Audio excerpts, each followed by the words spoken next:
সনাতন ধর্মাবলম্বীদের মতে রাম সেতু ভগবান শ্রীরামচন্দ্র নির্মিত সেতু।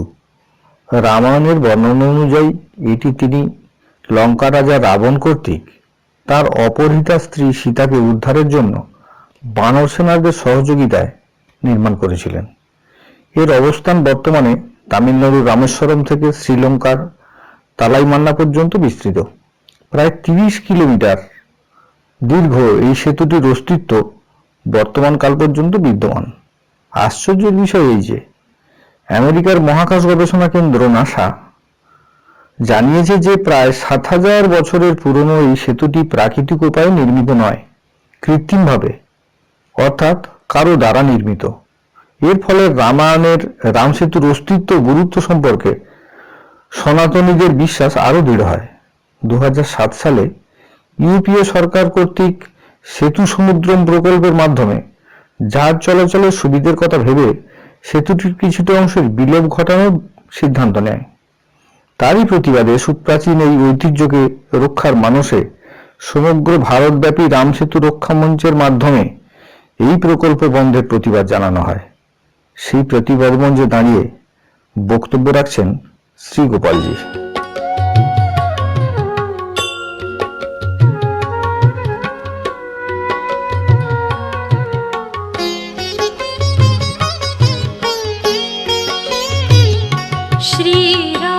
श्रीरामचन्द्र कृपालु भज मन हरण भव भय दारुणम्।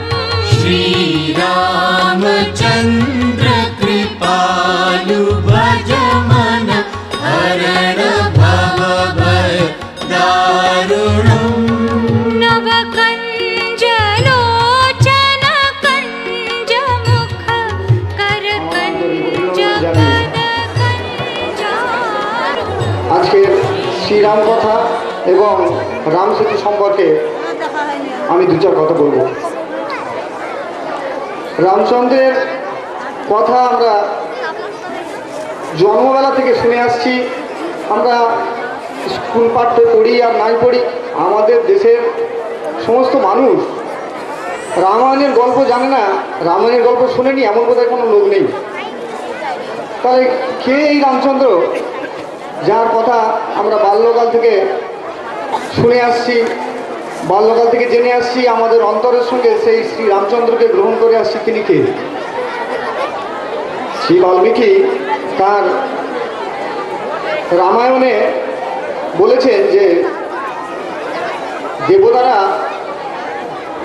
এক সময় অসুরদের অত্যাচারে অত্যাচারিত হয়ে ভগবান বিষ্ণুর কাছে গেছিলেন যে তাদের এই অত্যাচার থেকে তাকে দেশকে উদ্ধার করতে হবে।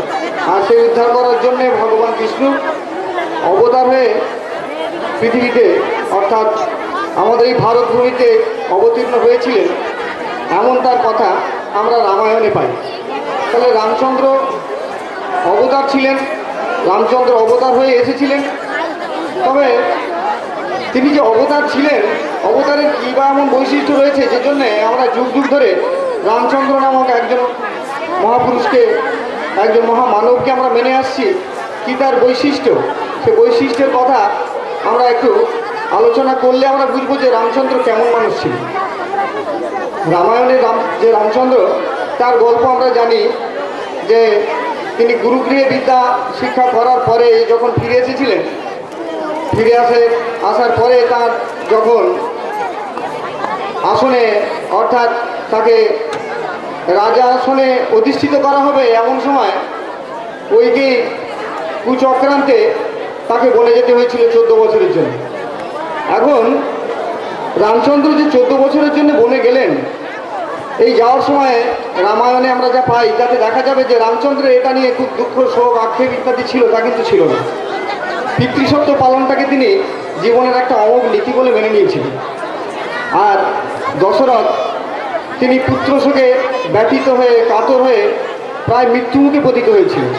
বশিষ্ঠদেব বারবার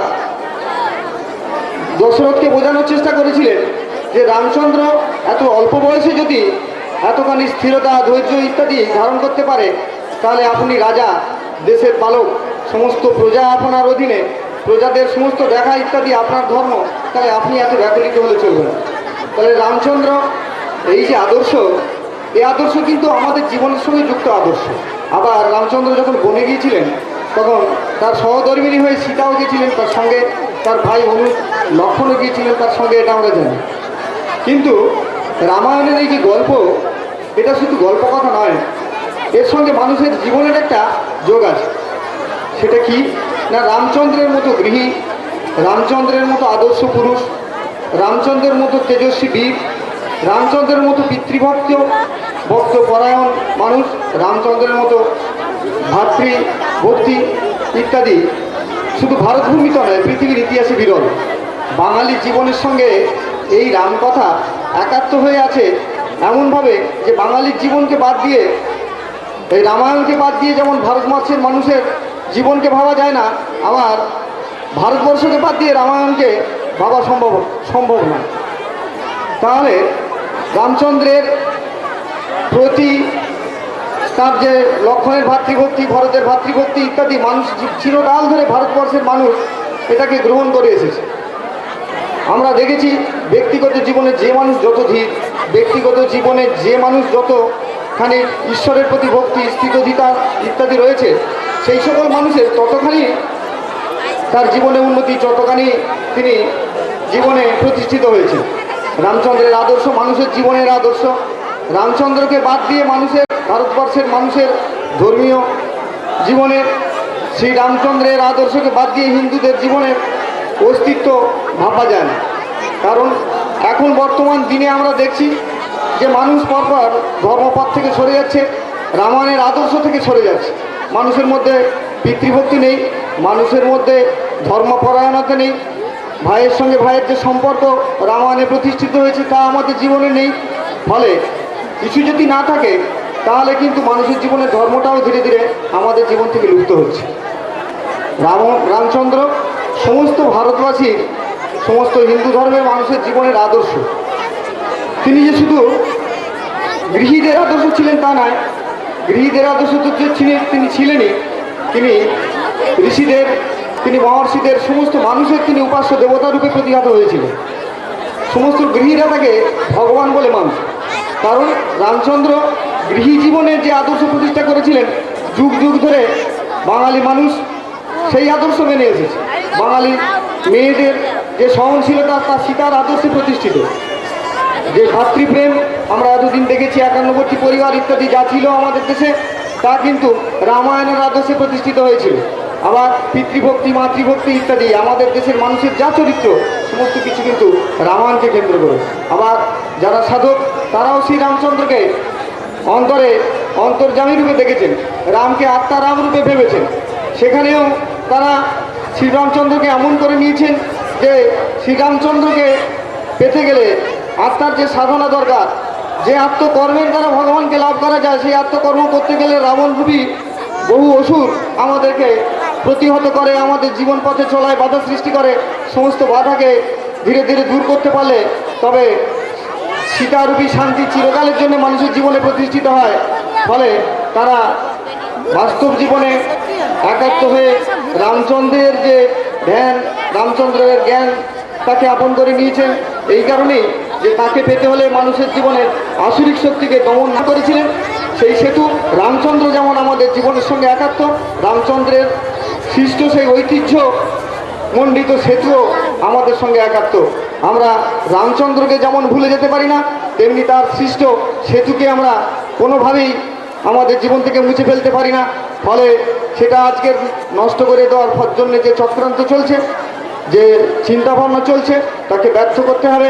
আমরা শুনলাম যে সেই সেতু আজ থেকে 17,50,000 বছর আগে তৈরি হয়েছিল।